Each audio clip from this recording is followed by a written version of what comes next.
3 women vanished in Jersey City over the span of 6 weeks, and nobody seemed to care.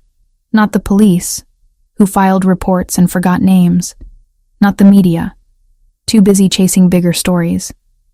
Just me, sitting in my cramped Hoboken apartment at 2 a.m, staring at faces on my laptop screen until they burned into my retinas. Michelle Torres, 24, bartender at the Dock, gone February 3rd. Sarah Kim, 22, server at Portside Grill, disappeared February 19th. Amanda Wells, 26, hostess at 3 different restaurants in 4 months, last seen March 2nd. The police called them runaways, troubled girls with money problems who probably skipped town for better opportunities. Case closed, archived, forgotten. Except Michelle's mother showed me text messages her daughter sent the day before she vanished. Normal messages. Plans for Sunday brunch. Excitement about a new apartment she'd finally saved enough to afford.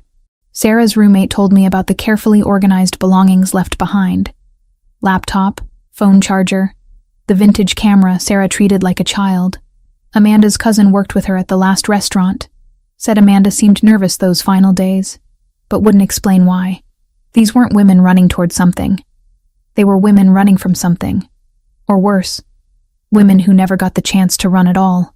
I'd been working this story for 2 weeks, sleeping 4 hours a night, living on coffee that tasted like burnt rubber, and determination. My editor at the Jersey Tribune, Mark Sullivan, had connected me with a contact in the Port Authority after I'd pitched him the initial angle. "Be careful, Lauren," Mark had said, leaning back in his chair, with that expression he got when a story made him nervous. I've known journalists who went after organized crime stories. Past tense. Known. The warning should have scared me more than it did. Mark's contact gave me shipping manifests and surveillance blind spots. Patterns emerged like constellations in data.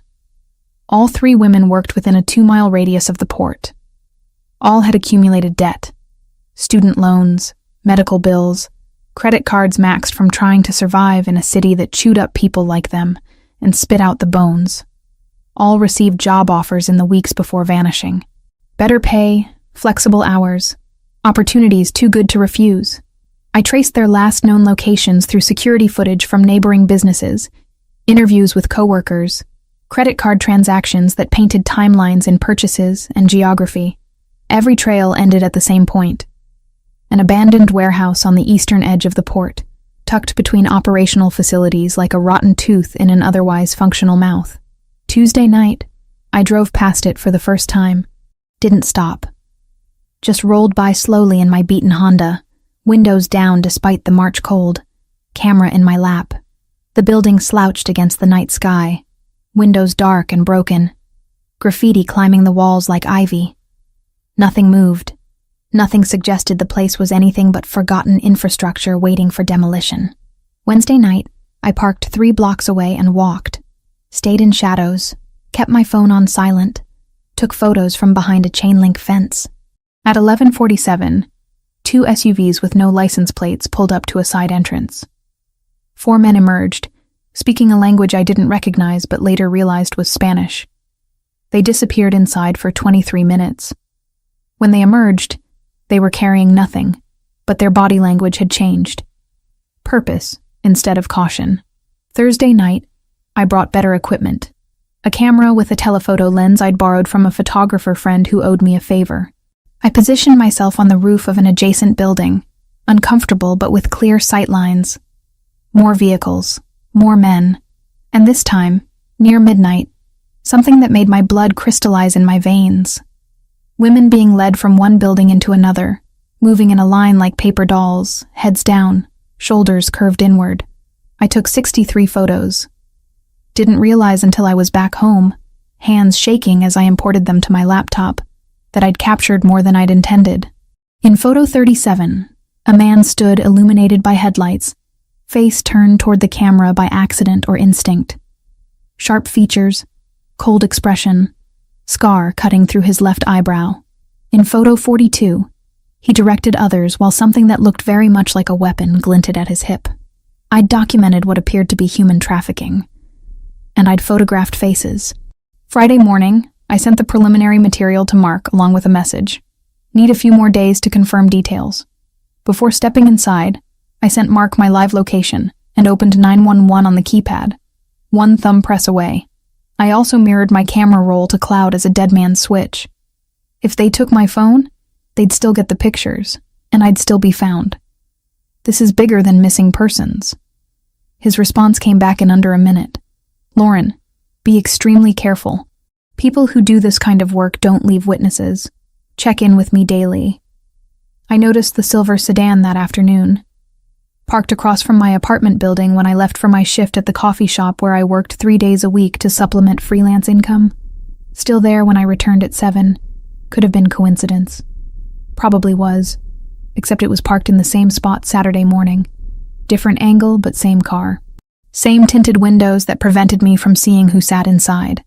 Instinct, honed by 5 years of investigative journalism and 27 years of learning to trust my gut, started screaming.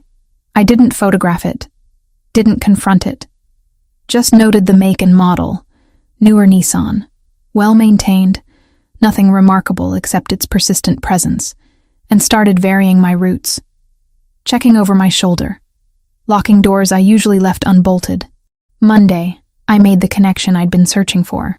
Amanda Wells wasn't just a statistic in my missing persons pattern. She was Michelle Torres's second cousin. They'd worked at the dock together before Michelle vanished. Amanda had transferred to 3 different restaurants since then, never staying longer than 6 weeks. She was running, and she was still alive. I found her through the restaurant grapevine, that informal network of servers and bartenders who always knew who was hiring and who was quitting, and who had drama worth discussing. Amanda Wells currently worked at Lucia's, an upscale establishment that catered to business professionals and people with expense accounts. Tuesday afternoon, I called the restaurant, asked for Amanda by name. When she came to the phone, her voice was guarded, suspicious of strangers who knew her schedule. My name is Lauren Reed. I'm a journalist investigating the disappearances of Michelle Torres and Sarah Kim. I know you were close with Michelle. I think you might be in danger. Silence stretched long enough that I thought she'd hung up. Then quietly, I can't talk here. Come Thursday night, after 9. I'll meet you in the back dining room.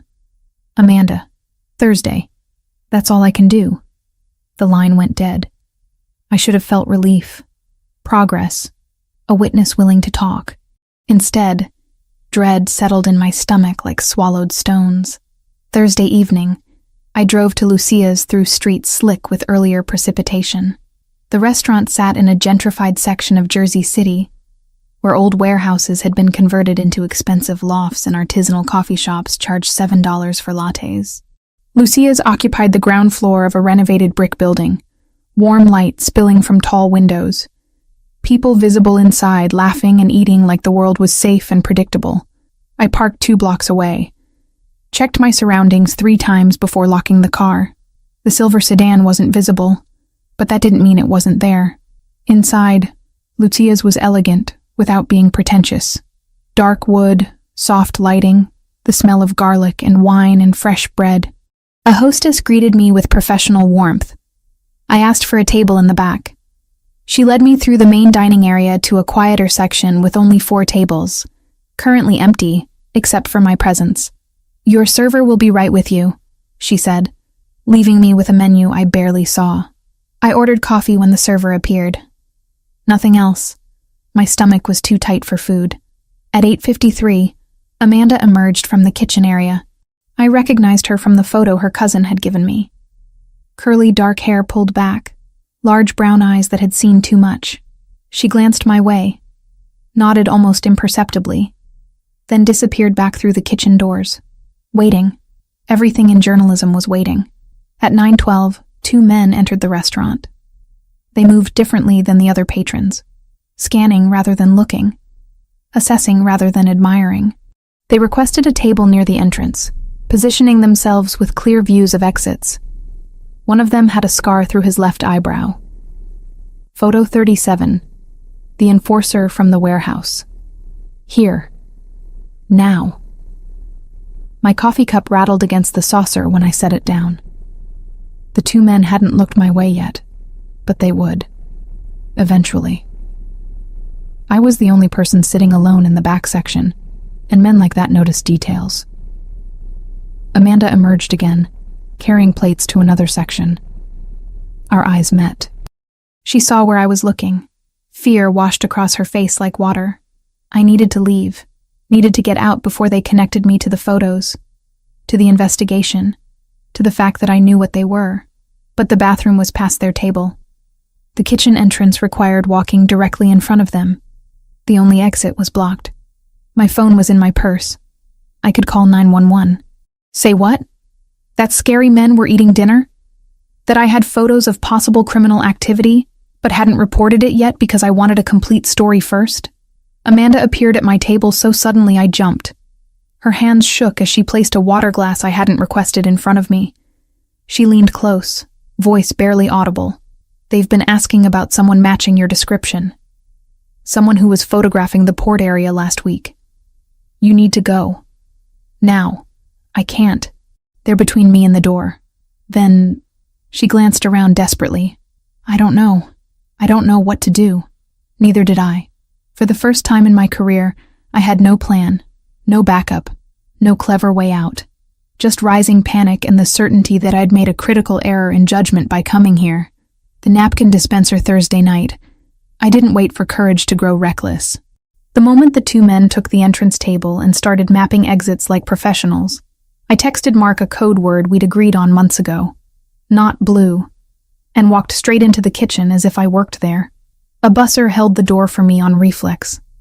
I kept moving, head down, through the service corridor, out into the delivery alley that stank of rain and bleach. I didn't run. I disappeared. I would live to try again. Tie-ins. Amanda saw it. Her eyes went wide. She started to say something, then thought better of it, disappearing back toward the kitchen with steps that were too quick to be casual.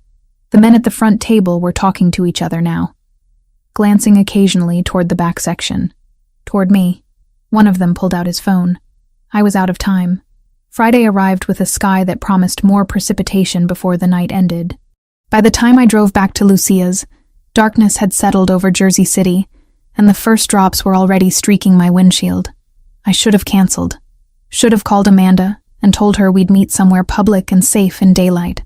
But the investigative journalist in me, the part that had pushed through every obstacle for the past 5 years, wouldn't let go. Amanda needed to talk. 3 women were missing, possibly dead. If I walked away now because I was scared, what did that make me? The parking situation was worse than Thursday. I ended up 3 blocks away again, jogging through increasing downpour without an umbrella because I'd left it in my other bag. By the time I reached Lucia's entrance, my hair dripped water down the back of my jacket, and my jeans clung uncomfortably to my legs. Inside was warm, crowded, loud with Friday night energy. Couples celebrating the end of their work week. Business associates closing deals over wine that cost more per bottle than my monthly grocery budget. The hostess recognized me from the previous evening and smiled. Back again? You must really love our coffee. It's the best in Jersey City, I lied, following her through the main dining area to the same back section. 4 tables here, 2 now occupied by groups deep in conversation. I took the corner table again, the one with sightlines to both the kitchen door and the main entrance.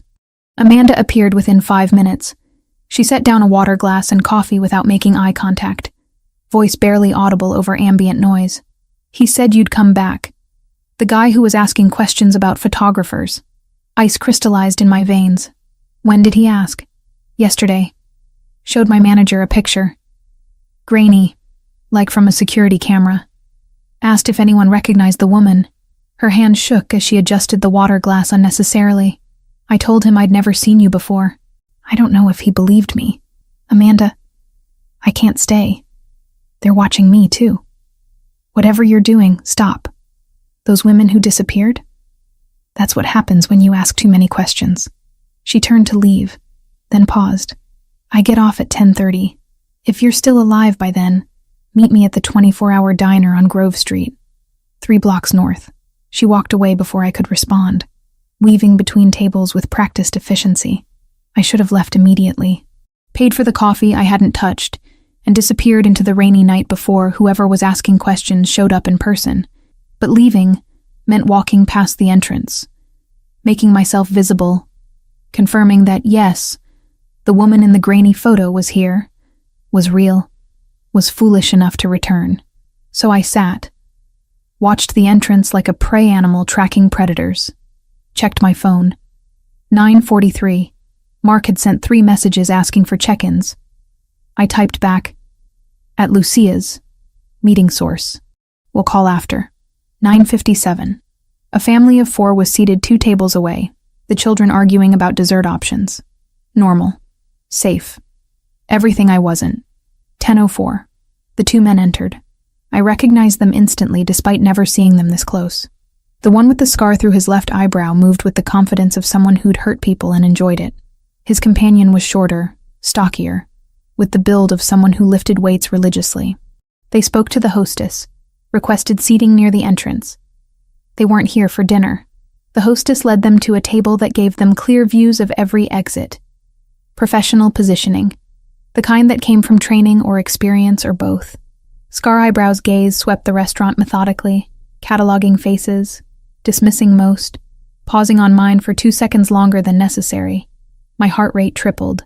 He didn't react, didn't signal recognition, just continued his scan before sitting with his back to the wall. But I knew. The pause. The assessment. He was comparing my face to whatever grainy image they had, deciding if I was worth approaching. I couldn't go out the front. The bathrooms were past their table, which meant walking directly into their line of sight. The kitchen was staff only, and would draw attention I couldn't afford. The only other exit was an emergency door I'd noticed Thursday, but it likely had an alarm, and would create exactly the kind of scene that would force confrontation. Trapped, like an animal in a cage, waiting for the predator to decide when to strike. The stocky one pulled out his phone, typed something, showed the screen to his companion. Scar Eyebrow nodded, then both looked directly at my table. No pretense anymore. No casual assessment. Just clear, focused attention that said they knew exactly who I was. Amanda emerged from the kitchen carrying plates for another table. She saw where I was looking, saw them looking at me. The color drained from her face. She served the plates, said something to the customers that must have been normal and polite, then walked to my table with steps that were measured and careful. "They called someone," she whispered, setting down a menu I hadn't requested. I saw the phone. "You need to go. Right now. They're between me and the door." Then, her eyes darted around desperately, searching for solutions that didn't exist. "The kitchen? You could..." "Staff only. Your manager would stop me." "The bathroom window?" 3 stories up. We were both speaking too quietly for anyone to overhear, but our body language screamed panic. People at nearby tables had started to notice. The family with arguing children glanced over, curious about what was wrong. I grabbed a napkin from the dispenser, hands moving before my brain fully processed the decision, pulled the pen from my jacket pocket, the one I always carried because journalists never knew when they'd need to take notes, and wrote 3 letters in capital block print: "Help." I placed it on the edge of the table, facing outward toward the restaurant's main section. Visible. Desperate.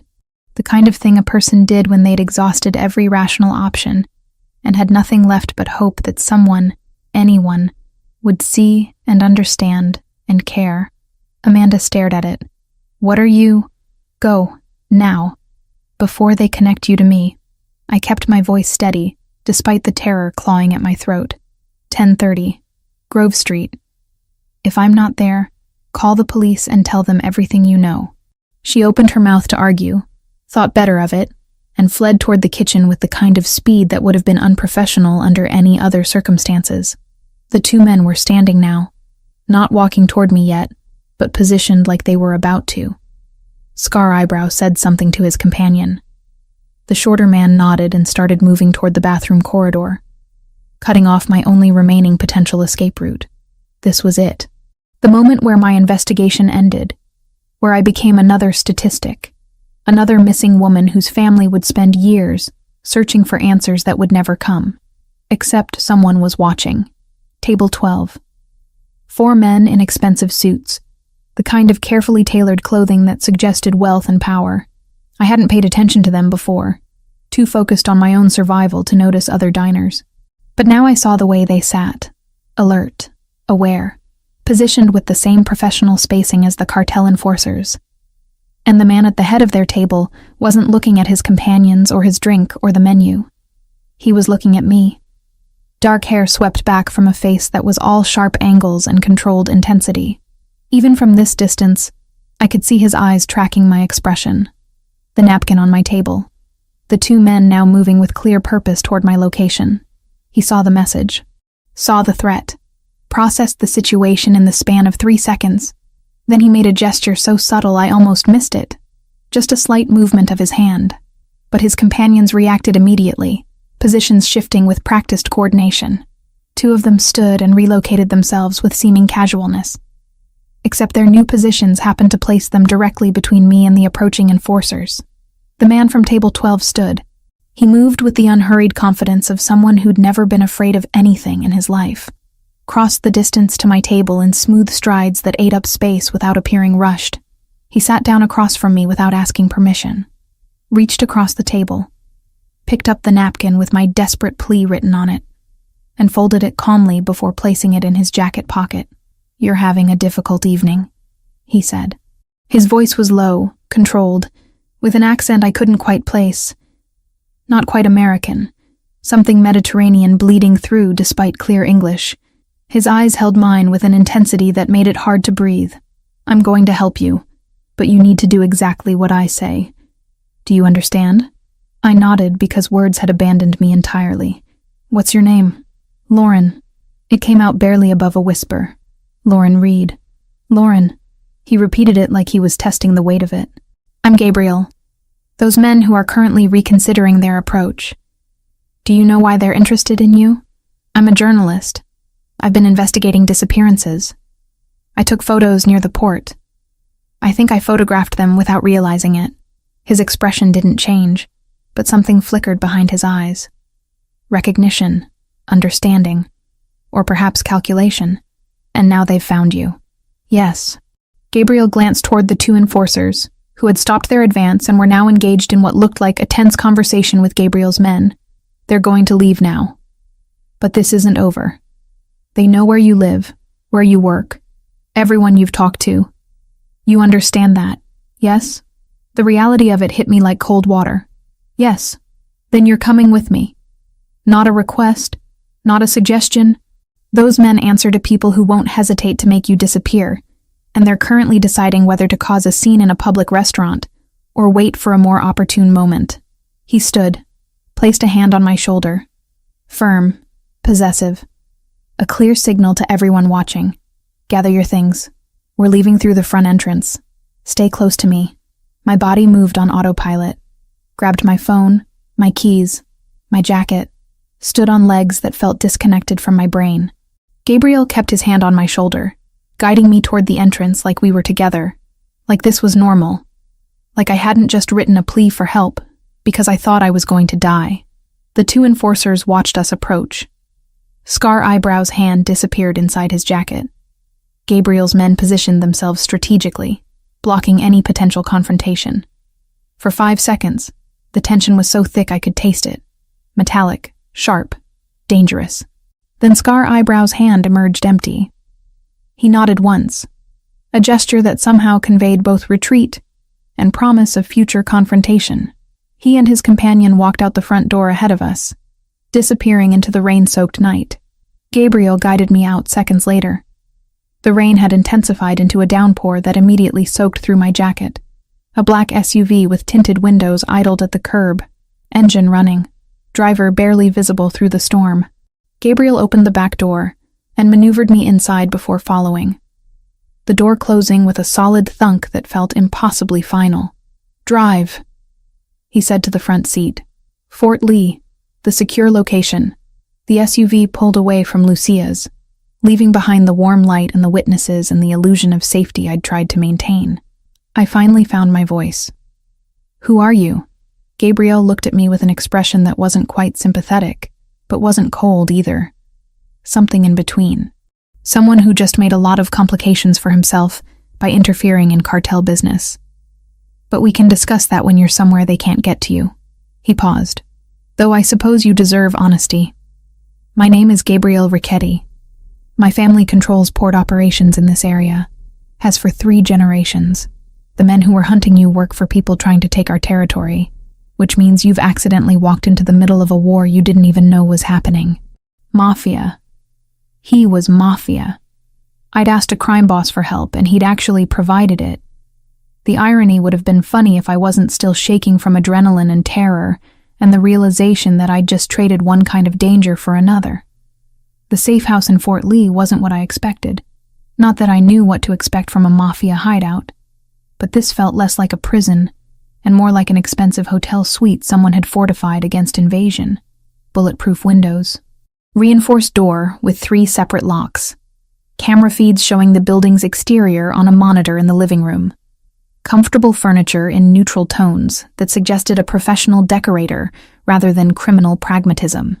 Gabriel showed me the layout without commentary. Bedroom here, bathroom there, kitchen stocked with basics. A guard would be stationed outside 24/7. His name was Luca, Gabriel said, and he'd been with the family for 12 years. Trustworthy. Loyal. Concepts that apparently mattered in this world I'd stumbled into. Why Fort Lee? I asked, finally finding my voice after the silent car ride. You said Manhattan was neutral territory.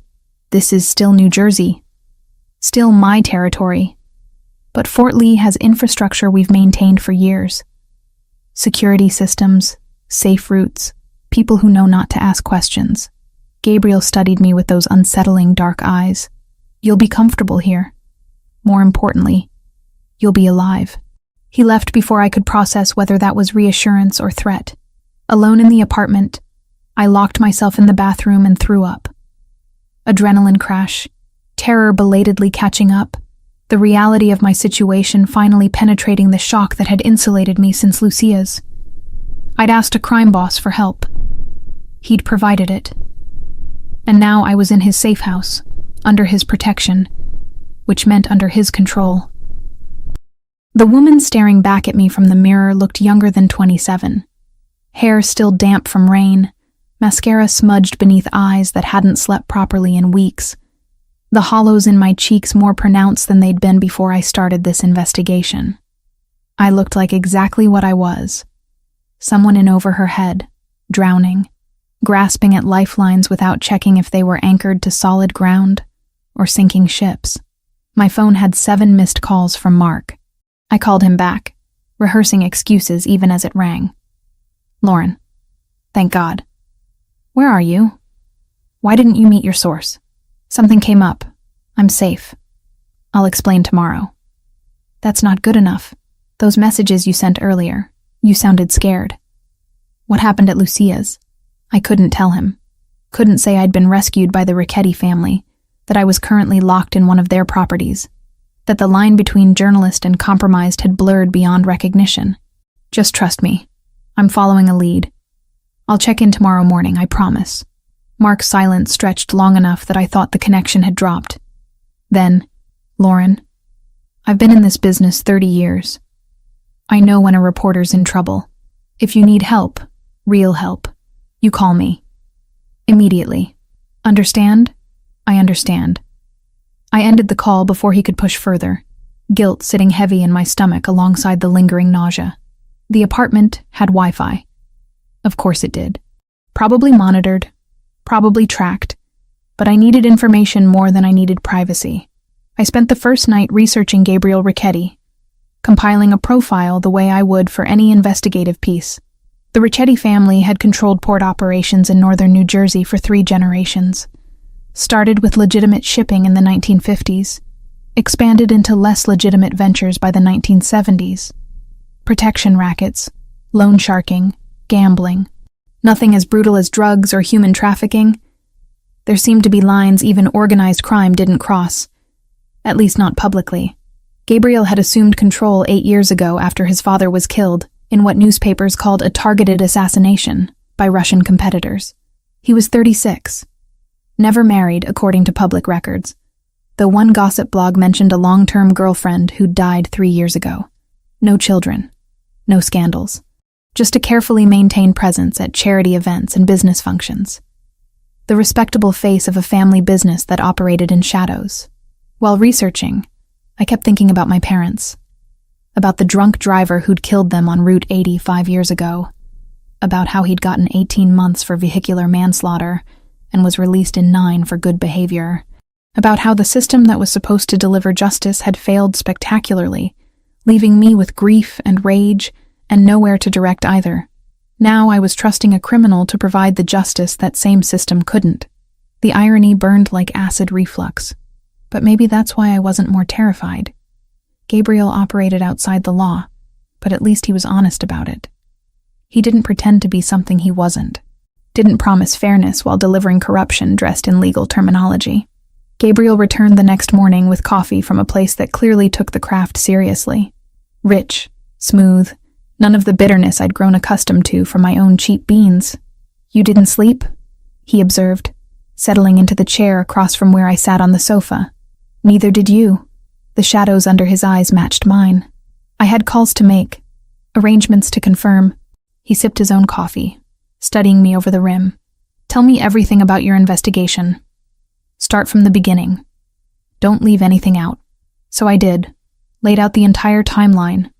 Michelle Torres, Sarah Kim, Amanda Wells, the patterns I'd discovered, the warehouse surveillance, the photos I'd taken that captured faces I shouldn't have seen, how the silver sedan had been following me, how Amanda had agreed to talk before those men showed up at Lucia's. Gabriel listened without interrupting, his expression growing harder with each detail. When I finished, he set down his cup with enough force that liquid sloshed over the rim. "How long has this been happening?" "The disappearances started 6 weeks ago, but the warehouse activity, I only documented it over the past week." "And you sent this information to your editor?" "Preliminary findings. Nothing that would compromise the investigation or put him at risk." Gabriel stood, paced to the window, stared out at Fort Lee's streets like they held answers. "The cartel moving into human trafficking in my territory. That's not just a violation of agreements. That's a declaration of war. Your territory," I repeated. "You act like you own this city." "Parts of it, yes. The port, the shipping lanes, certain business districts. My family has maintained these operations for decades, through carefully balanced relationships with other organizations. We don't traffic humans. We don't deal hard drugs. Those are lines we don't cross." He turned back to me. "The Sinaloa cartel knows this, which means they're either testing our boundaries or they don't care about consequences." "And what are the consequences?" His smile held no warmth. "That depends on how diplomatic I'm feeling when we have our discussion." The first 48 hours blurred together in frustration. I was used to moving, investigating, actively pursuing leads. Being confined felt like suffocation despite the apartment's space. But I forced myself to be productive, organized my existing evidence into coherent timelines, cross-referenced witness statements, built a framework for the story I'd eventually publish. Gabriel visited twice daily, always bringing food that was too good for me to have ordered myself. Thai takeout from a place I'd never heard of, Italian from a restaurant that required reservations months in advance. He never stayed long, just checked that I had what I needed, and left. On the third night, after he'd brought dinner and was preparing to leave, I stopped him with a question I'd been avoiding. "Why are you helping me? Really? Don't give me the territorial violation excuse. You could have let them take me, eliminated a witness, kept your hands clean." Gabriel paused at the door, hand on the knob. "You asked for help. That matters." He glanced back. "And you're trying to save women nobody else cares about. That matters too." The morning of the 4th day, Gabriel arrived earlier than usual. No coffee this time, just urgent energy that filled the apartment like ozone before lightning. I confirmed it. The cartel is using that warehouse to process women before moving them south. They've been operating for 3 months, bringing in girls from restaurants and bars, promising legitimate work, then trafficking them across state lines. His jaw tightened. 17 women have gone through that location. Your 3 disappeared, are part of a larger operation. The number hit me like cold water. 17. Not 3 isolated cases, but systematic exploitation. We need to tell the police, the FBI, someone with actual authority to... And how long will that take? How many more women will disappear while they build cases and file paperwork? The system you want to trust is the same one that failed your missing women in the first place. He wasn't wrong, which made it worse. So what do you propose? You eliminate them yourself? That makes you just as bad. No, Gabriel said quietly. That makes me effective, but I'm not suggesting murder. I'm suggesting we dismantle their operation our way. Fast, thorough, permanent. And then you document it all. Publish the story that forces official investigations. Give those families the answers they deserve. I should have refused. Should have demanded he take me to the police station immediately despite knowing how that would end. But sitting in that apartment, looking at the evidence I'd compiled over weeks of investigation, thinking about Michelle's mother and Sarah's roommate and Amanda's terror, I made a decision that probably damned whatever remained of my journalistic integrity. What do you need from me? Gabriel's expression shifted, something like respect crossing his features. Everything you've gathered. Every photo, every timeline, every piece of evidence. And your trust that I won't use this to destroy you later. Trust. From a crime boss. The absurdity would have been funny if the stakes weren't measured in lives. When do we start? Tonight.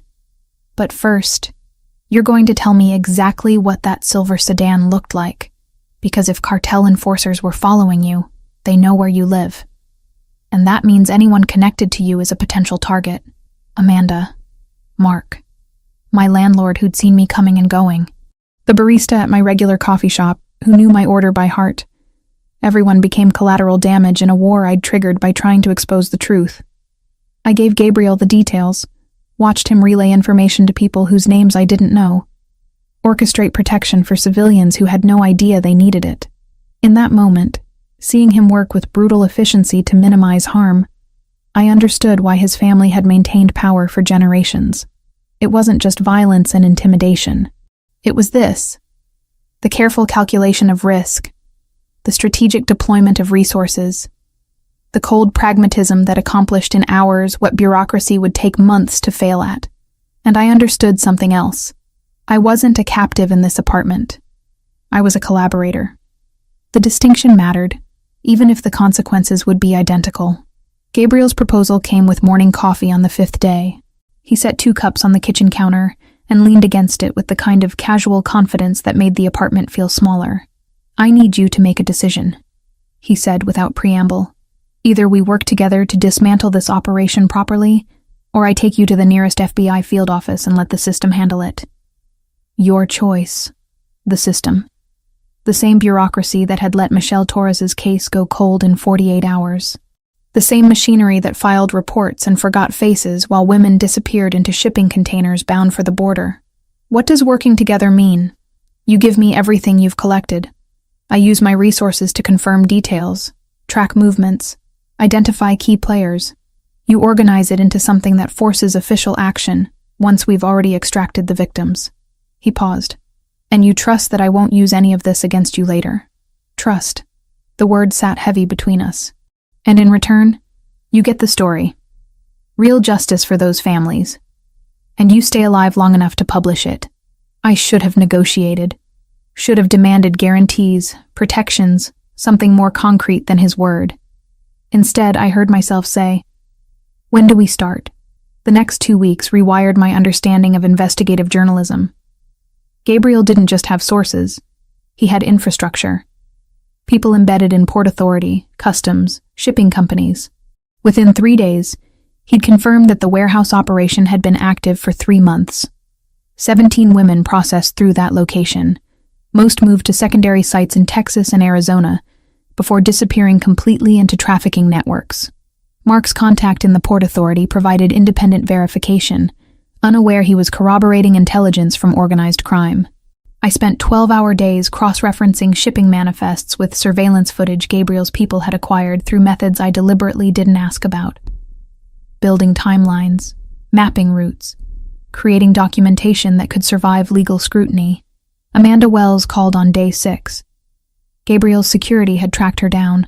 offered protection she initially refused before accepting after a second approach by cartel enforcers. She was scared but willing to talk, finally. I should have spoken up when Michelle vanished. Amanda's voice cracked through the phone line. But I was terrified they'd come for me next.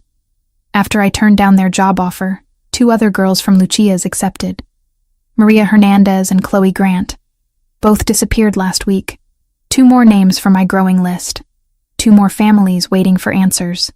You couldn't have known, I told her, though the words felt inadequate. I knew enough, she exhaled shakily. At least I know you're trying to stop them now. Gabriel arranged for Amanda to be relocated to his family's protection network, somewhere in Pennsylvania, he said, with people who owed him favors. She'd be safe until this was resolved. The work consumed daylight hours. But evenings brought different challenges. Namely, the growing awareness that Gabriel and I occupied the same space with increasing frequency. He'd arrive with dinner, stay while I worked, ask questions about my process. I'd catch him reading over my shoulder, making suggestions that demonstrated surprising grasp of journalistic standards. You need to remove this section, he said one night, pointing at my laptop screen. It implies knowledge of my family's legitimate shipping operations. Gives prosecutors ammunition to claim you're protecting me. I'm not protecting you. I'm protecting the integrity of the investigation. Same result. Different motivation. His shoulder brushed mine as he leaned closer to read. Change the phrasing here. Make it about general port corruption rather than specific businesses. He was right, which annoyed me more than the correction itself. Where'd you learn about journalistic ethics? I read. He moved away, settled into the chair across from me. Contrary to popular belief, criminals aren't illiterate thugs. Some of us even went to college. Where? Rutgers. Business administration. Lasted 3 semesters before my father pulled me into the family operations full-time. He said it without bitterness, just statement of fact. What about you? Columbia. Journalism school. Graduated with honors and $80,000 in student debt. Your parents must have been proud. The opening was too perfect to ignore. They were. Right up until a drunk driver ran a red light on Route 80 and killed them both. 5 years ago. The driver got 18 months. Served 9. Gabriel's expression shifted. Not pity, but recognition. And that's why you do this. Why you chase stories nobody else cares about. Justice shouldn't depend on whether you're important enough for people to care. My voice came out harder than intended. Michelle Torres worked 3 jobs. Sarah Kim was putting herself through community college. They deserved better than being filed under probable runaways, because investigating took effort. Silence stretched between us, charged with something I couldn't name. Finally, Gabriel spoke. My wife died 3 years ago. Cancer. By the time we caught it, treatment options were limited to making her comfortable while we watched her disappear. The confession surprised me more than it should have. This man who controlled territory and commanded loyalty with a glance, admitting to helplessness. I'm sorry. She was 32. Had plans. Wanted children. A house somewhere quieter than Jersey City. Normal life away from family business. His jaw tightened. I gave her 3 years of marriage and a funeral. That's not your fault, isn't it? I brought her into this world knowing what it was. Knowing the stress, the danger, the constant looking over shoulders. Stress weakens immune systems, makes bodies vulnerable. That's not how cancer works. Logically, I know that. But logic doesn't eliminate guilt. He stood abruptly. I should go. You need to finish that section. He left before I could respond, the door closing with controlled precision that somehow felt more final than slamming. The event happened on day 12. Gabriel appeared mid-morning with a garment bag and expression that brooked no argument. There's a benefit tonight at the Waldorf. I need to make an appearance, maintain connections with legitimate business community. You're coming with me. Absolutely not. Lauren, the cartel knows you're missing. They're searching. If you're seen at my side at a public event, it sends a message. You're under protection. Touching you means declaring war. He set the garment bag on the sofa. Plus, I could use company. These things are insufferably boring. The dress inside was green emerald, floor length, elegant without being ostentatious. the kind of thing I'd never afford on freelance journalist income. I can't accept. It's not a gift. It's camouflage. Gabriel's tone left no room for negotiation. Car leaves at 7. Be ready. The Waldorf was everything I expected. Crystal chandeliers, marble floors, people whose jewelry probably cost more than my annual income. Gabriel navigated the space with practiced ease, introducing me as a writer working on a piece about port modernization. Plausible enough that nobody questioned it, vague enough that conversations stayed superficial. I'd forgotten how it felt to be looked at as someone who belonged in spaces like this. The dress helped, as did Gabriel's hand at the small of my back. Subtle claim of association that kept unwanted attention at bay, until the drunk businessman decided proximity and alcohol made me available. "You're far too pretty to waste time on boring port talk," he slurred, pressing too close, breath reeking of scotch and entitlement. "Come have a real conversation with me." "No, thank you." I stepped back. He followed. "Don't be like that. I'm just being friendly." Gabriel materialized between us with the kind of speed that suggested violence was muscle memory. He didn't touch the man, didn't raise his voice, just positioned himself as physical barrier, expression communicating threat more effectively than words ever could. "The lady declined your invitation. Find somewhere else to be." The businessman's face went through several shades of red before survival instinct overrode alcohol courage.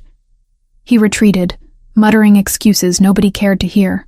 Gabriel's hand found mine, laced our fingers together. "We're leaving."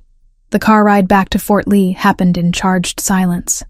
I stared out the window, watching city lights blur past, hyper-aware of Gabriel beside me, his proximity, the warmth radiating from his body in the enclosed space, the way his jaw stayed tight, tension rolling off him in waves.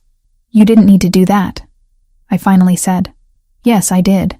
I can handle drunk idiots myself. I don't doubt that. But you shouldn't have to." He turned toward me, close enough that I could see flecks of gold in his dark eyes. "Lauren, we need to address what's happening here." "What's happening here?" "This. Us. The fact that I can't stop thinking about you despite knowing it's the worst possible complication." My breath caught. "Gabriel, you're intelligent, brave, infuriatingly principled. You challenge me. Make me want things I convinced myself I'd given up." His hand came up, fingertips brushing my cheek with unexpected gentleness. "But my world is dangerous. People close to me become targets. I've already lost someone I cared about. I can't." I kissed him before he could finish the sentence, closed the distance between us and pressed my mouth to his, swallowing whatever excuse he was constructing. For 2 seconds, he froze.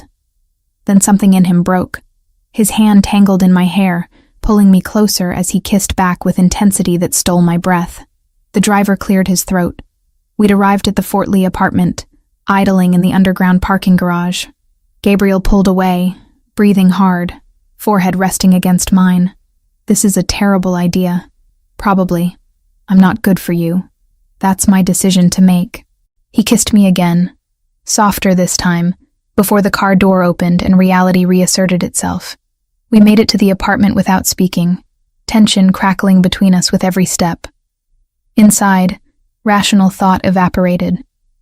Gabriel's jacket hit the floor. My dress followed. We moved from desperate to tender and back again, exploring this thing neither of us had planned but both wanted despite the impossibility. Later, lying in the darkness with his breathing evening out beside me, I thought about all the ways this would complicate everything, how it violated every professional boundary I'd ever maintained, how loving a criminal made me complicit in ways that would follow me forever. But I didn't regret it. Not then. Maybe not ever. Morning came with Gabriel's coffee, and a revelation I wasn't prepared for. He set the cup in front of me, expression carefully neutral in a way that immediately triggered alarm bells. "There's something you should know," he said, settling into the chair across from mine. 3 days ago, there was an incident. Cartel enforcers tracked one of my shipments near the port. They were attempting to send a message. The casual delivery made it worse somehow. What kind of incident? The kind involving weapons and a very clear boundary being tested. He met my gaze without flinching. We handled it. Nobody on my side was injured. The message was received and returned with interest. Heat crawled up my neck. 3 days ago. You've been here twice daily since then. When exactly were you planning to mention this? I wasn't. Not unless it became relevant to your safety. I stood. Needed to move. Needed space to process the anger surging through my bloodstream. Not relevant? They were close enough to confront your people. How close were they to this apartment? 2 miles. Different location entirely. 2 miles in New Jersey is nothing. My voice rose despite efforts to control it. You've been preaching about working together, about partnership, and you're still making decisions about what information I can handle? Gabriel's jaw tightened. I was protecting you from unnecessary worry about a situation that was already resolved. I don't need protection from information. I need honesty. I need to be treated like an adult capable of assessing my own risks. I paced the small space between living room and kitchen. You know what this is? This is exactly the kind of controlling behavior that makes people helpless. You think you're being noble, keeping me safe by keeping me ignorant. But all you're doing is making sure I can't make informed decisions. You want informed decisions? His tone sharpened. Fine. Informed decision. There are currently 6 known cartel enforcers actively searching for you. They have your description, your license plate, and they're monitoring known associates. Mark Sullivan was approached yesterday by someone claiming to be a delivery driver. Your landlord in Hoboken was asked if you'd collected mail recently. Your regular coffee shop had a customer who spent 3 hours watching the door. This is the reality I'm trying to protect you from experiencing every waking moment.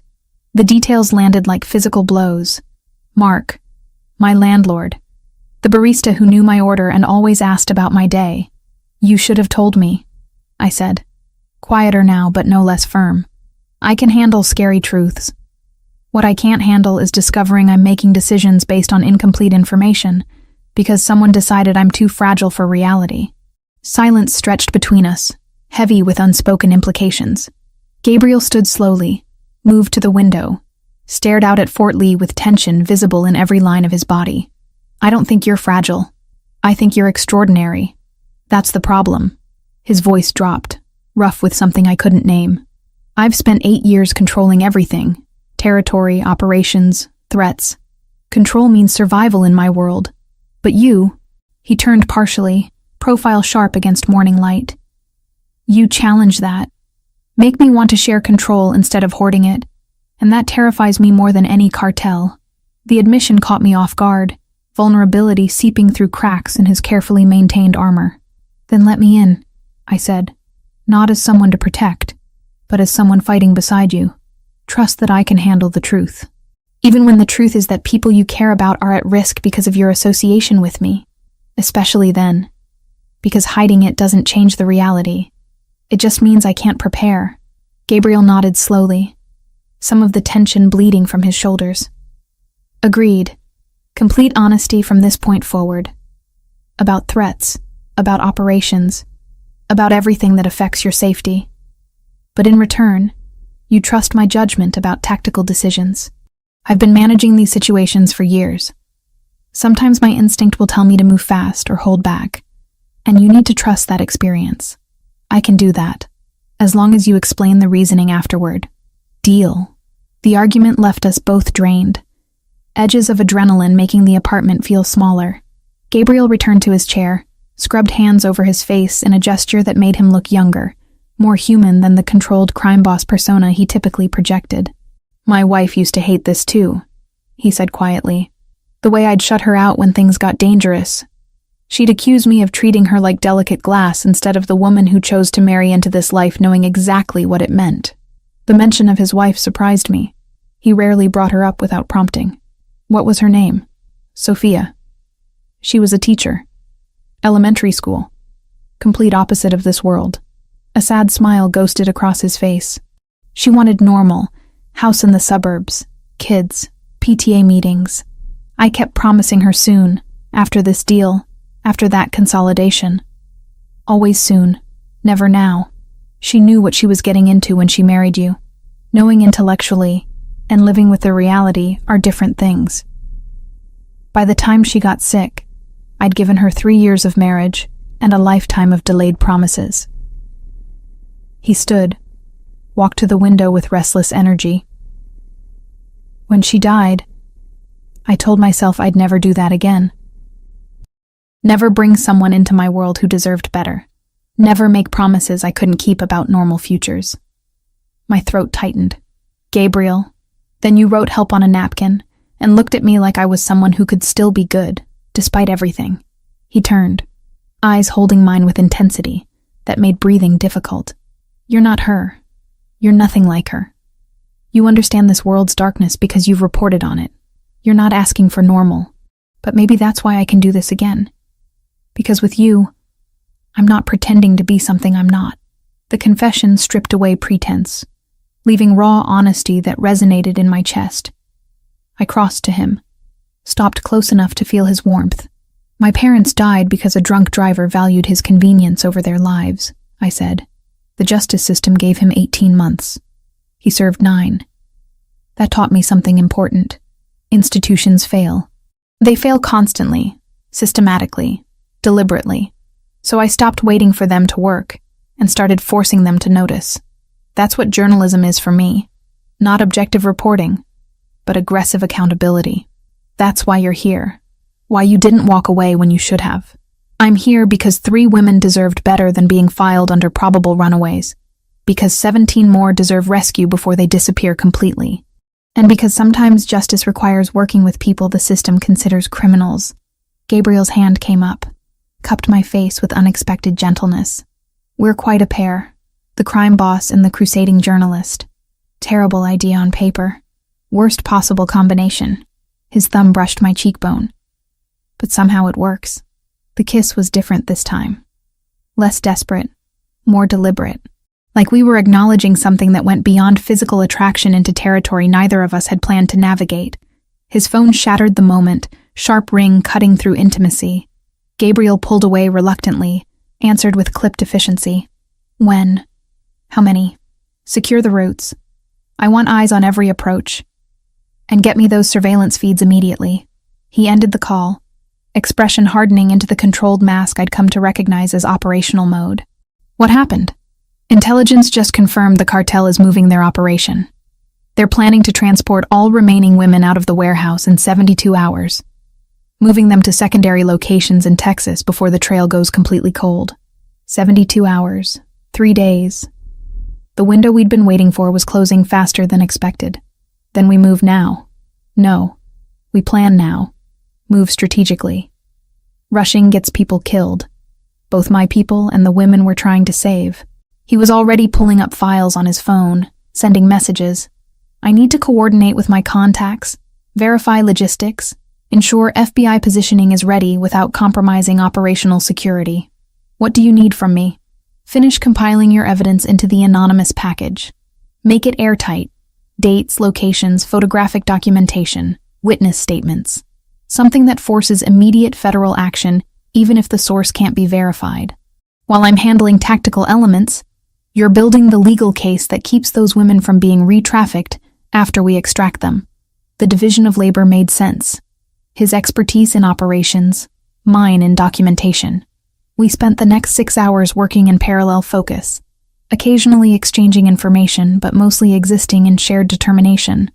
Gabriel made calls in rapid Italian, coordination I couldn't fully follow, but recognized as military-precise planning.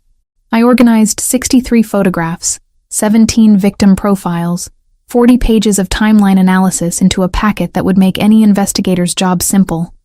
Here's the evidence, here are the perpetrators, here's how to prosecute them successfully. Evening arrived with takeout neither of us tasted, and exhaustion we both ignored. Gabriel finally closed his laptop, leaned back with the kind of weariness that came from carrying multiple lives' worth of responsibility. It's set. Thursday morning. Coordinated federal raid on the warehouse while my people create diversions that pull cartel security away from primary targets. We extract the women, disappear before official presence arrives. Let FBI take credit for rescue. And if something goes wrong, then we adapt. But nothing will go wrong. I don't allow operational failures. The confidence in his voice should have been arrogant. Instead, it was simply factual. A man stating reality based on years of not failing when lives depended on success. Thursday morning. 72 hours had become 48. The countdown was real now. Tangible, pressing against my ribs with every breath. Thursday arrived with the weight of inevitability. I'd been awake for 36 hours straight, fueled by coffee and the knowledge that 17 lives depended on documentation so airtight even the most corrupt prosecutor couldn't ignore it. My laptop screen blurred occasionally, exhaustion playing tricks with my vision, but I kept working. Every photograph properly labeled, every timeline cross-referenced, every victim profile complete with last known locations and identifying details that would make reuniting them with families possible. Mark's contact in the Port Authority had given me names of FBI agents who couldn't be bought, a short list that spoke volumes about institutional corruption. I chose Agent Sarah Whitmore, a woman with 15 years in human trafficking cases and a reputation for ignoring political pressure. The package would reach her desk by courier at 9:30 Thursday morning, anonymous but impossible to dismiss. Gabriel coordinated his side of operations with military precision. Phone calls in rapid Italian, maps spread across the kitchen table marked with routes and timing. His people would create diversions, small fires at cartel-controlled locations, traffic accidents blocking key roads, anything to pull security away from the warehouse when federal agents arrived. "Lauren, take a break." Gabriel's hand on my shoulder pulled me from the laptop. "You've been staring at that screen for 4 hours without moving. Almost done. Just need to verify these shipping manifests against... It's perfect. It's been perfect for the last 6 revisions." He closed the laptop gently but firmly. "If you don't sleep, you'll be useless when we need you alert." He was right, which I hated admitting. I let him guide me to the bedroom, collapsed onto the mattress still wearing yesterday's clothes. Sleep came fast and heavy, dreamless exhaustion that pulled me under like drowning. Gabriel woke me at 7 Thursday morning with news that made my pulse spike. "It's happening. FBI received the package. They're mobilizing a tactical team. Raid scheduled for 9:15. I was on my feet before fully processing his words, adrenaline burning through lingering exhaustion. "How do you know?" "I have someone inside. Not an agent, administrative staff who owes my family favors." She confirmed Whitmore took the package directly to her supervisor. "They're treating it as credible threat requiring immediate action." He handed me coffee, steam rising in lazy spirals. "My people are in position. Everything proceeds as planned." The next 2 hours crawled and sprinted simultaneously. Gabriel monitored communications on encrypted channels, relaying updates. Federal vehicles en route. Tactical team assembling 3 blocks from target. Cartel security still at full strength, unaware of approaching storm. 9:12. Gabriel's phone buzzed. He listened, expression hardening. "Understood. Hold position until I give clearance." He ended the call, met my eyes. "FBI is moving in. Radio silence from this point forward." We waited in suffocating quiet. I imagined the scene unfolding. Armored agents breaching warehouse doors, weapons drawn, shouted commands echoing off concrete. Women huddled in darkness, not knowing if this was rescue or something worse. Cartel enforcers making split-second decisions about fighting versus fleeing. At 9:47, Gabriel's phone rang. One-word conversation. "Confirmed. 17 women secured," he said, something like relief bleeding through his controlled facade. "FBI has custody. No casualties on either side. Clean extraction." The breath I'd been holding escaped in a rush. 17. Michelle Torres, Sarah Kim, 15 others whose names I'd documented but never met. Alive. Safe.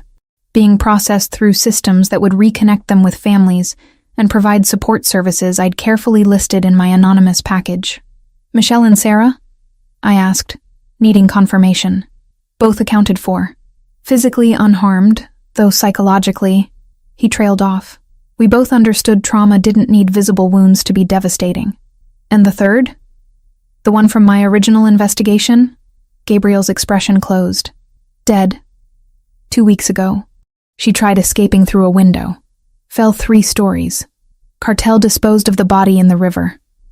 Probably never would have been found if one of their enforcers hadn't talked during interrogation." I sank onto the sofa, grief and relief warring in my chest. 2 saved. 1 lost. Mathematics of tragedy. where every number represented shattered lives and devastated families. The FBI wants to interview survivors. Gabriel continued. I arranged for you to be present as anonymous journalist. Whitmore doesn't know your connection, thinks you're standard media presence. You'll have access to 3 women willing to talk. 3 hours later, I sat across from Michelle Torres in a sterile interview room that smelled like industrial cleaner and stale coffee. She'd aged a decade in the weeks since disappearing. Gaunt cheeks, haunted eyes, hands that wouldn't stop shaking. But she was alive. My mom? First words she spoke, voice cracking. Does she know I'm okay? She's being contacted now. You'll see her within the hour. Michelle collapsed forward, sobbing into hands that couldn't contain the sound. I sat quietly, let her break apart without trying to fix it, gave her space to process survival that hadn't seemed possible hours ago. Sarah Kim barely spoke. Trauma too fresh, too raw for words. She answered my questions with single syllables, gaze fixed on the table between us like eye contact might shatter her completely. I kept my questions gentle, gave her control over what she shared, didn't push when silence stretched uncomfortably long. 17 women rescued. The number echoed in my skull like a prayer and accusation simultaneously. How many others hadn't we reached? How many were being processed through different warehouses in different cities? Invisible to everyone until they disappeared completely. I locked myself in the bathroom afterward, slid down the wall, and sobbed until my throat burned and my chest ached. Relief and rage and guilt tangled together into something I couldn't name. Gabriel found me there an hour later, sat beside me without speaking. Solid presence while I fell apart. That night, while media coverage focused on the FBI's successful raid and rescued victims, Gabriel executed the second phase. 3 cartel leaders vanished from their residences between 11 p.m. and 2 a.m. No bodies found, no witnesses, just empty houses and messages received by surviving members. New Jersey belonged to the Ricchetti family, and human trafficking would never be tolerated again.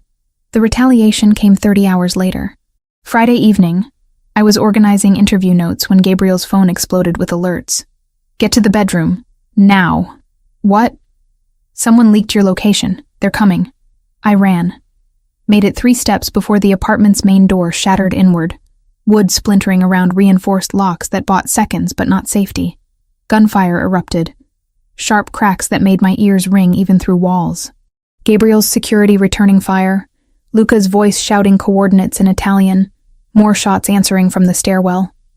I dove into the bedroom closet like Gabriel had shown me during safety briefings I'd thought were paranoid excess.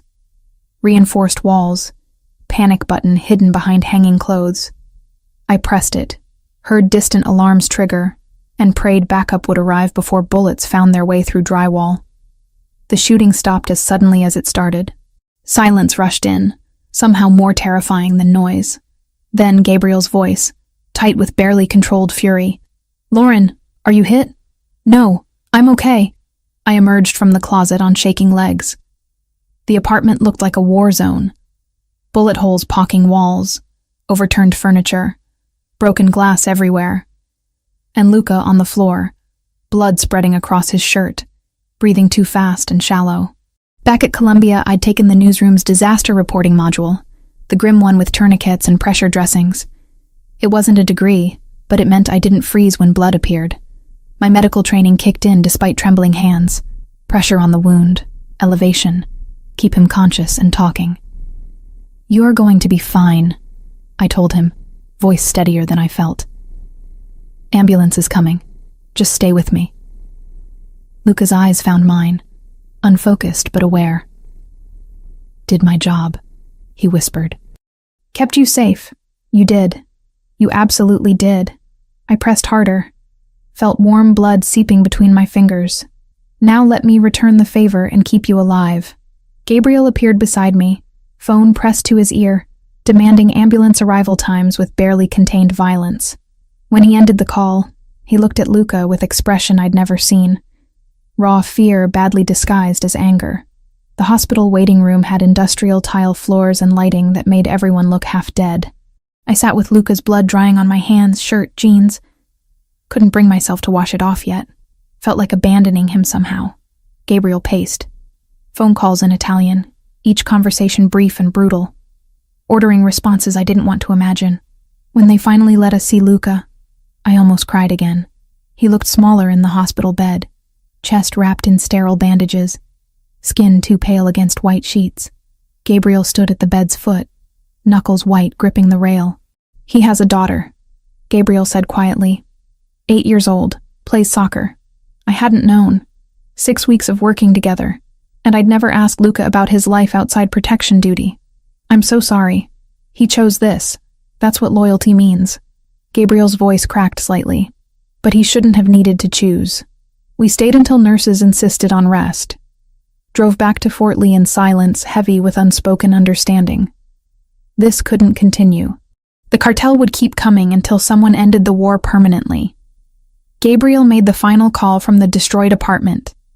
48 hours of coordinated strikes, his people hitting cartel operations while anonymous tips flooded FBI hotlines. Financial accounts frozen through mysterious bank investigations. Shipping routes disrupted by sudden regulatory enforcement. 36 arrests, twice that many disappearances, the entire Sinaloa East Coast operation dismantled with surgical precision. By Sunday morning, the cartel had retreated completely. Territory conceded. Leadership decimated. And Gabriel Ricchetti's reputation as someone you didn't cross now included human traffickers alongside every other criminal enterprise that had learned this lesson the hard way. I sat in the wreckage of the apartment that had been my home for 6 weeks, surrounded by evidence of violence I'd survived, and understood I'd crossed a line I could never uncross.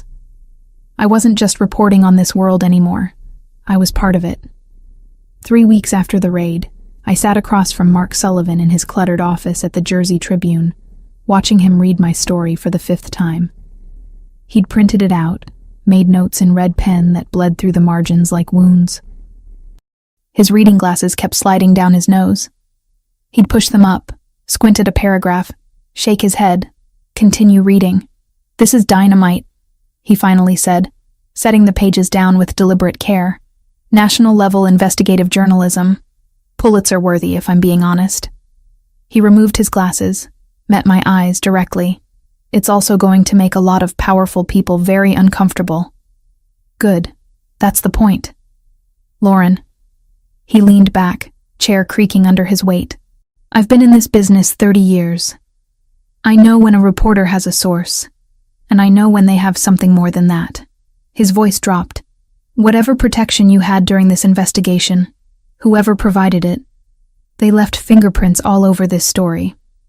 Not in what you wrote, but in what you didn't write. The gaps are as revealing as the content." My throat tightened. "I documented everything I could verify independently. Every fact in that article has 3 sources minimum. The investigation is clean. The investigation is immaculate. That's what worries me." Mark tapped the manuscript. "Nobody gets this kind of access without connections. I don't want to think about too hard. Just promise me you know what you're doing, and that if you ever need to walk away, you will." I wanted to promise. The words wouldn't form. Mark seemed to understand. He nodded once, picked up his red pen. "We publish Friday. Front page, above the fold. And Lauren, be ready. This is going to change everything."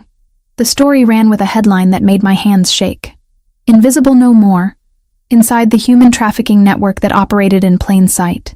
4,000 words documenting systematic exploitation, police negligence, 17 rescued lives."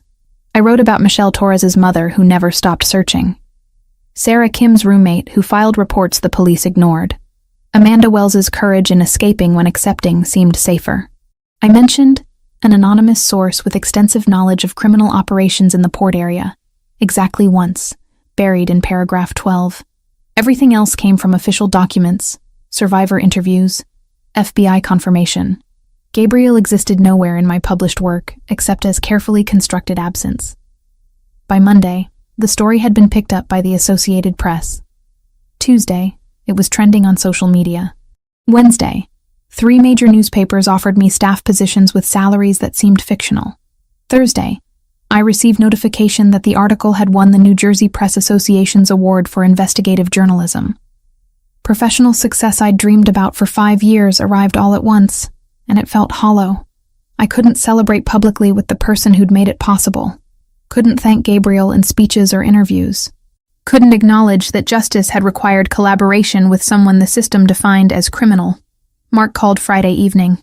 Amanda Wells just sent flowers to the office. Said to tell you she's engaged, working at a restaurant in Pennsylvania, finally sleeping through the night. Thought you'd want to know. Something loosened in my chest. Thank you for telling me. There are 17 families sleeping better because of your work. Hold on to that when the complications get overwhelming. The complications arrive Saturday, in the form of Gabriel's text. Need you at a meeting tonight. Atlantic City. Formal dress. Car picks you up at 6. Atlantic City meant the yearly gathering where New Jersey's organized crime families pretended to be legitimate businessmen discussing shipping contracts and real estate development. Gabriel had mentioned it once. Required attendance, elaborate theater, everyone knowing exactly what everyone else really did, but maintaining polite fictions anyway. Why do you need me there? His response came immediately. Because hiding you makes you vulnerable. Claiming you publicly makes you protected. The dress he sent was midnight blue, elegant without ostentation. I wore it with growing dread, understanding that whatever happened tonight would be irreversible. Going public as Gabriel's partner meant permanently joining his world in ways even living in his safe house hadn't accomplished. The venue was a waterfront hotel, the kind with valets in white gloves and doormen who never made eye contact. Gabriel met me in the lobby, took my hand without asking permission, and led me into a ballroom where 50 men in expensive suits pretended not to be measuring each other for weaknesses. Lauren Reed. He introduced me to a silver-haired man, whose ring probably cost more than my car. Investigative journalist.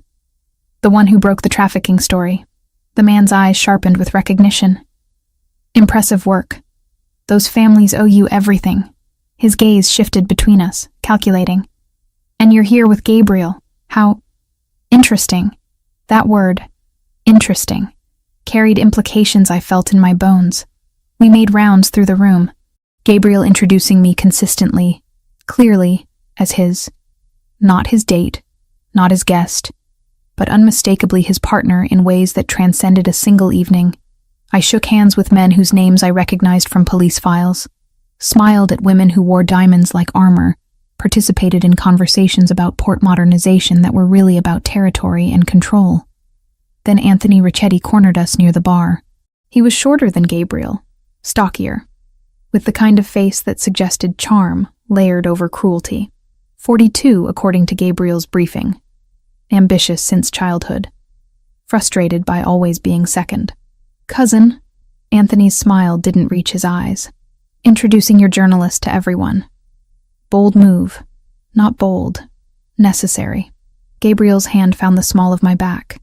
Lauren's work brought positive attention to issues that matter. The families respect that. Do they? Anthony's gaze fixed on me with uncomfortable intensity. Or do they wonder if she's documenting our conversations for her next story? If Gabriel's judgment has been compromised by a pretty face and convenient circumstances? My judgment, Gabriel said quietly, removed a trafficking operation from our territory and prevented federal attention from landing on legitimate operations. Nobody here has grounds to question effectiveness. Your judgment started a war that cost us resources and exposed vulnerabilities. Anthony leaned closer, voice dropping. You're thinking with something other than strategy. It's making you weak. I felt Gabriel tense beside me, violence coiling beneath his controlled exterior. Before he could respond, I stepped forward. Weak? I looked directly at Anthony, channeling every confrontation I'd navigated as a woman in journalism. Gabriel eliminated an entire cartel operation in 48 hours, protected 17 trafficking victims, and reinforced territorial boundaries so clearly that nobody's tested them since. What exactly have you accomplished besides undermining your family's leadership? Anthony's face darkened. You should teach your pet journalist to show respect. She's not my pet. She's my partner, and she's right. You're questioning results because you wanted the authority to deliver them yourself. Gabriel's voice carried enough edge to cut. This conversation is over. We walked away before Anthony could respond, but I felt his glare drilling into my back. That was stupid of me, I muttered. I just made you an enemy within your own family. You made him show his hand publicly. Now I know exactly where he stands. Gabriel guided me toward the exit. We're leaving. This accomplished what I needed. When the apartment in Fort Lee turned into evidence, bullet holes and police tape, Gabriel moved me to his house in Englewood Cliffs. Same county, different kind of fortress. The retaliation came 3 days later. Someone leaked photographs to a tabloid. Me and Gabriel at the Waldorf benefit, at the Atlantic City meeting, leaving his house in Englewood Cliffs. The story wrote itself. Crime boss romance with crusading journalist. Ethics or scandal. My phone exploded with calls. News outlets wanting comments. Former colleagues questioning my integrity. 3 job offers quietly rescinded. Mark left a voicemail that was 2 minutes of heavy breathing before, "Call me. Now." Gabriel's investigation revealed the source within hours. Anthony, using family connections to media contacts, deliberately trying to destroy my credibility and force separation. I discovered it before Gabriel told me. Found emails Anthony had sent to journalists, complete with documentation about Gabriel's organization and implications that my trafficking investigation had been compromised from the beginning. He was planning to release everything publicly unless I walked away. I didn't walk away. I walked directly into the Ricchetti family meeting, interrupting Anthony mid-sentence about Gabriel's recent questionable decisions. Every head turned. Gabriel stood, expression dangerous. "Lauren, this isn't... Your cousin is trying to blackmail me." I placed my phone on the table, played the recording I'd made of Anthony's associate delivering his ultimatum yesterday. Leave Gabriel, or he releases documentation claiming my investigation was corrupt, that I've been compromised by criminal relationships, that everything I published was manufactured. The room went silent. Anthony's face drained of color. "Interesting strategy," I continued, voice steady despite my racing pulse. "Threatening to destroy an investigation that brought positive attention to all of you. 17 rescued women, national recognition for exposing trafficking, federal focus on cartels instead of legitimate shipping operations. But sure, blow it all up because Gabriel chose someone you don't approve of." I looked directly at Gabriel. "I'm not leaving. Not because of threats. Not because of politics. Not because loving you is complicated. He can release whatever he wants. I know my work is clean." Gabriel's expression shifted through shock, anger, and something that looked dangerously close to pride. He turned to Anthony with lethal calm. "You have 24 hours to transfer to European operations. Italy. You'll manage shipping contracts from Rome. If you're still in New Jersey Friday, you won't be anywhere at all."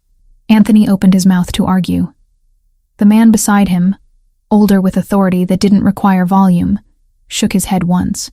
Anthony deflated visibly. "Meeting adjourned," Gabriel said. "Everyone except Lauren. Leave." The room emptied in 90 seconds. Gabriel waited until the door closed before crossing to me, hands framing my face with unexpected gentleness. "You confronted my cousin in front of the family." "Yes." "Defended your integrity and mine simultaneously." "Yes. That was either the bravest or most foolish thing I've ever witnessed. Probably both." My voice shook now that adrenaline was fading. "Did I just make everything worse? You made everything clearer. The family respects strength. You just demonstrated more courage than Anthony ever has." He kissed me, soft and deliberate.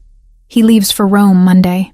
And you, Lauren Reed, just became the first journalist to survive confronting organized crime politics and come out stronger."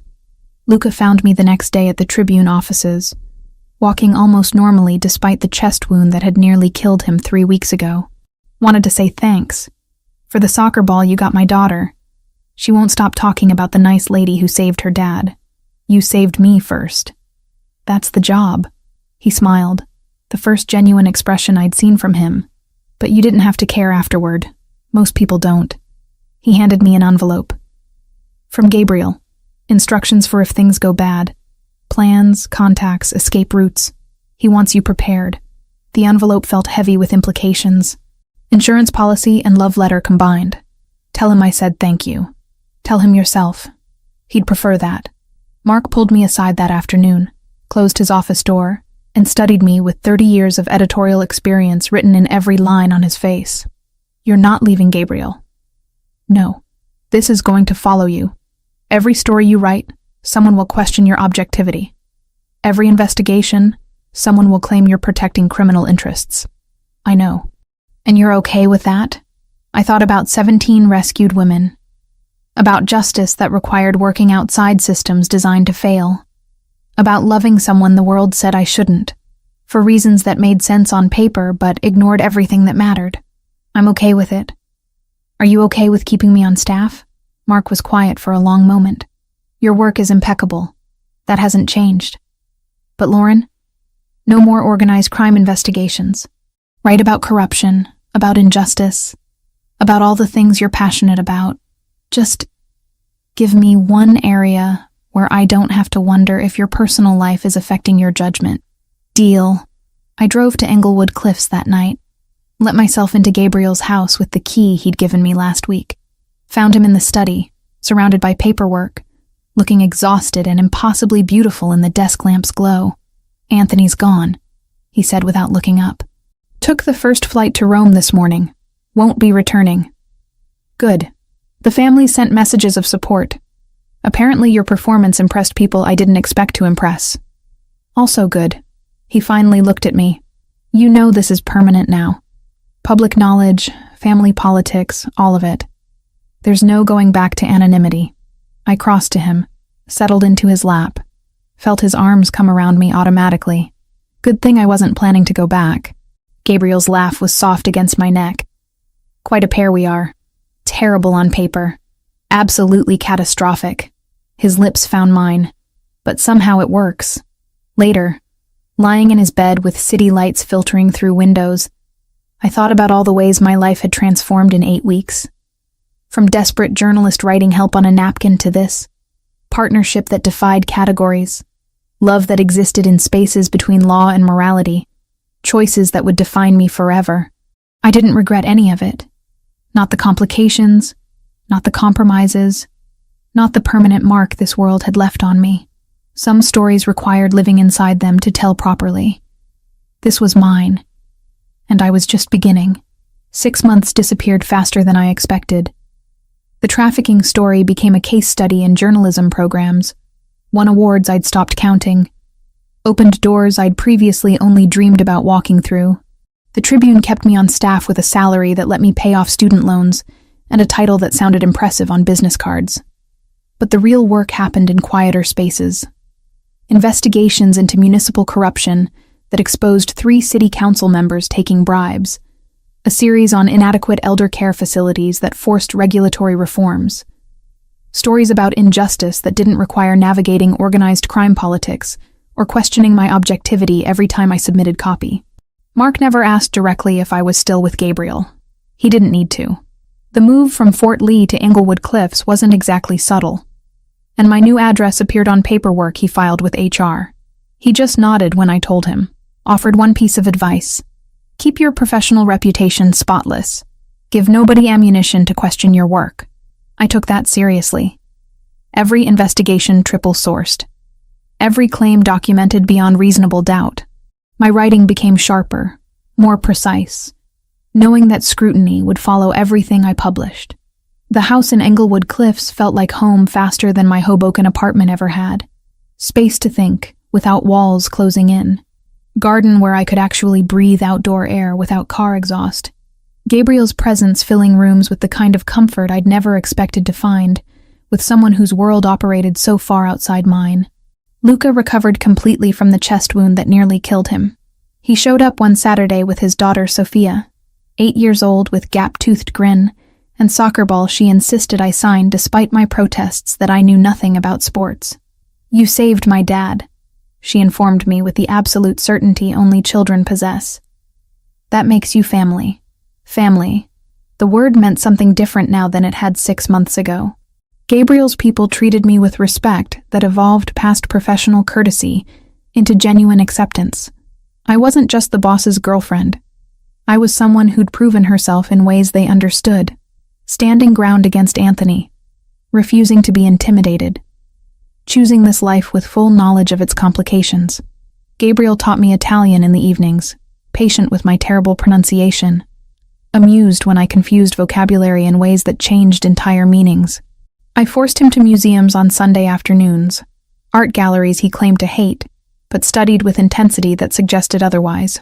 We found balance between his world and mine, creating something that belonged to both without fully inhabiting either. Then Thomas Brennan started digging. FBI agents investigating organized crime weren't unusual, but Brennan brought obsessive energy that felt personal rather than professional. He filed FOIA requests about port operations, questioned witnesses from closed cases, showed up at Tribune offices asking for me by name with questions about my trafficking investigation that were technically appropriate, but felt like fishing expeditions. Mark pulled me aside after Brennan's third visit. That agent's not building a case. He's building something else. Be careful. I used every journalism connection I had, called in favors from contacts in Washington that Mark had introduced me to during the trafficking story's aftermath, found reporters who'd covered FBI corruption cases, prosecutors who knew Brennan's history. Slowly, pieces emerged. Thomas Brennan's younger brother had been killed 8 years ago by someone in Gabriel's organization. Not Gabriel personally. He'd barely assumed leadership when it happened. But Brennan blamed the entire Ricchetti family, carried grief that had calcified into vendetta. His investigation wasn't about justice. It was about revenge disguised as law enforcement. I wrote about it. Not for publication, for circulation among people who mattered. Sent carefully worded inquiries to FBI oversight. Made sure Brennan's supervisors understood that one agent's personal crusade was compromising institutional credibility. Applied pressure through bureaucratic channels that couldn't be ignored. 2 weeks later, Brennan was reassigned to white-collar crime in Nevada. Gone. Neutralized without violence, without confrontation. Just strategic application of information to people who valued institutional reputation over individual revenge fantasies. Gabriel found me on the back patio that evening, staring at nothing, processing what I'd done. "You protected me using the system I don't trust," he said quietly. "That's impressive. I protected us. There's a difference." His arms came around me from behind, chin resting on my shoulder. "Thank you." Mark called the next morning.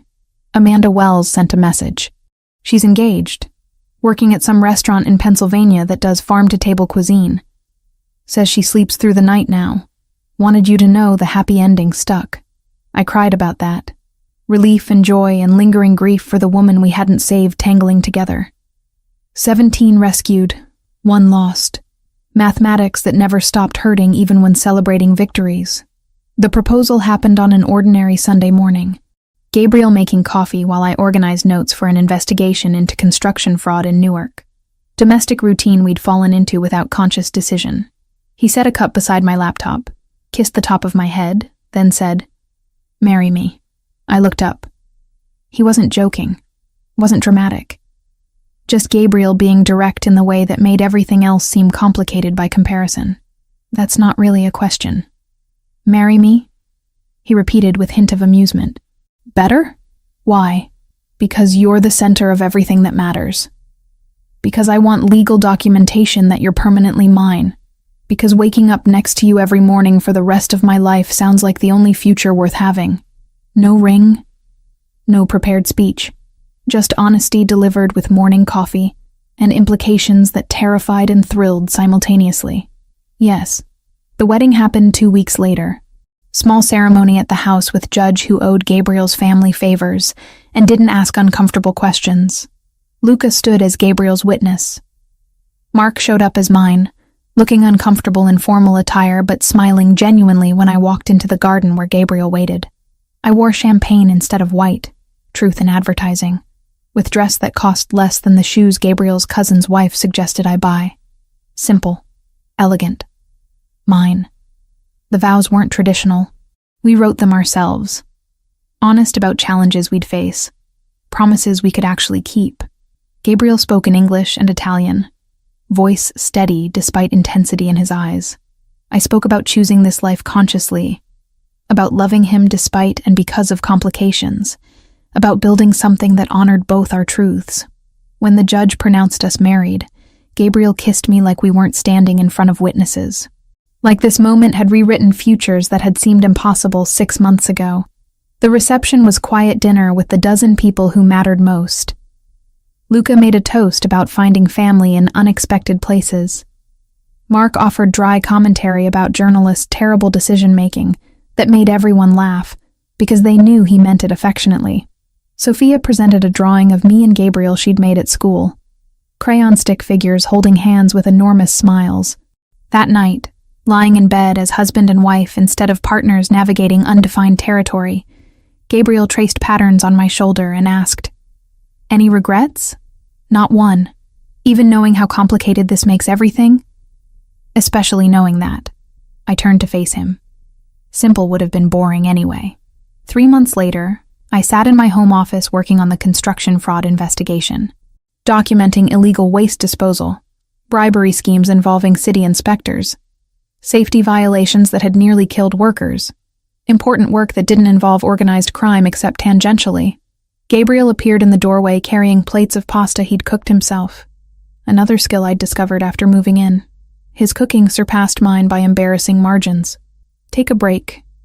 Eat something that isn't coffee and determination. I saved my work, closed the laptop, joined him at the kitchen table we'd picked out together last month. Ordinary domestic evening that contradicted the extraordinary circumstances of our lives. Mark's editor called about another award nomination. I mentioned between bites. They're annoyed I keep winning things while refusing to take the staff positions bigger papers offer. You prefer autonomy over prestige. I prefer being able to look at myself in the mirror while doing work that matters. I studied him across the table. Speaking of which, how was your day of definitely legitimate shipping contract negotiations? His laugh was warm, familiar. The sound of someone who understood I wasn't questioning his morality, but acknowledging its complexity. Profitable and legal, mostly legal. The gray areas were very gray.